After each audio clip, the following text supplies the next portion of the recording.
नमस्कार, मैं हूं शिखा तिवारी और आप देख रहे हैं SPN 9 न्यूज। बिहार में एनडीए में सीट बंटवारे पर पैच फंसा हुआ है और इसी बीच प्रधानमंत्री नरेंद्र मोदी के हनुमान कहे जाने वाले लोक जनशक्ति पार्टी के अध्यक्ष और जमुई से सांसद चिराग पासवान को इंडिया अलायंस से बड़ा ऑफर मिला है।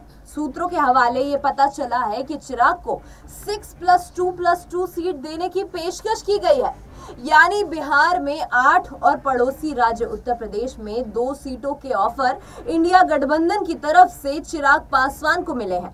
सूत्रों ने बताया है कि चिराग पासवान को ऑफर की गई बिहार की 8 सीटों में वो सभी 6 लोकसभा सीट शामिल हैं, जिस पर 2019 के चुनाव में अविभाजित लोजपा की जीत दर्ज हुई थी। आपको बता दें, इसके अलावा राज्य में भी 2 अतिरिक्त सीट देने की बात कही गई है। इस तरह से उन्हें कुल 8 सीटें देने का यहाँ पर प्रस्ताव रखा हुआ है। वहीं इंडिया गठबंधन की तरफ से दिया गया ये ऑफर चिराग पासवान के लिए बेहद लुभावना है, क्योंकि भाजपा की अगुवाई वाली एनडीए में उन्हें सिर्फ 6 सीटें दी जा रही थी, जो कि 2019 में पार्टी ने जीती थी। इनमें से 5 सीटें उनके चाचा पशुपति कुमार पारस के जो धड़ वाले राष्ट्रीय लोक जनशक्ति पार्टी के कब्जे में है, जिनसे उनका 36 का आंकड़ा है।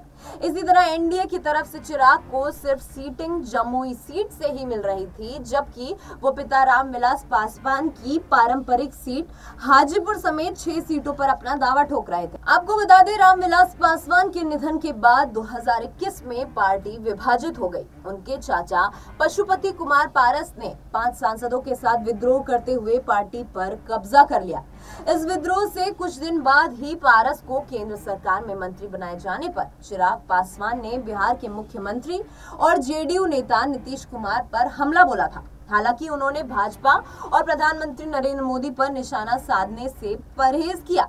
चिराग पासवान खुद ही मोदी के हनुमान कहे जाते हैं, जबकि 2020 के विधानसभा चुनाव से ही नीतीश कुमार के घोर विरोधी वो रहे हैं। अब इंडिया गठबंधन से नीतीश के निकलने के बाद उनके दुश्मन को दोस्त बनाने का उन्हें ऑफर आ गया है। अगर चिराग ये ऑफर मान लेते हैं तो एनडीए को करीब 5% वोट गंवाना पड़ सकता है। जी हाँ, राज्य में पासवान करीब 5.5 सीटों के उनके वोट हैं, जिसे चिराग पासवान के साथ ही माना जाता है। वहीं प्रधानमंत्री नरेंद्र मोदी की हालिया 2 सभाओं में चिराग पासवान शामिल नहीं हुए हैं, जिनसे उनके नाराज होने की चर्चाएं लगातार चल रही हैं। ऐसे में बड़ा सवाल ये उठता है कि क्या चिराग पासवान एनडीए को छोड़कर इंडिया में शामिल हो सकते हैं।